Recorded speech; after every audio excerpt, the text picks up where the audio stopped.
At po, gumagapang po sa tubig yung dalawang squad. Naka-jack to matic. At dito po guys, Pero ako na. pinapasok na po ng kalaban.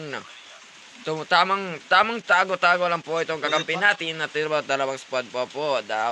Upat. Dalawang squad pa po pala. Ano ito? 1v4 po. 1v4 situation. At po, naglalaban-laban na po yung mga kalaban doon. Tinutukan ng aking kakampi at hindi po natamaan na dahil siya isang bobo. At po, tamang healing galing lang po ng kakampi natin. At dalawa sa itaas at dalawa naman sa kanan.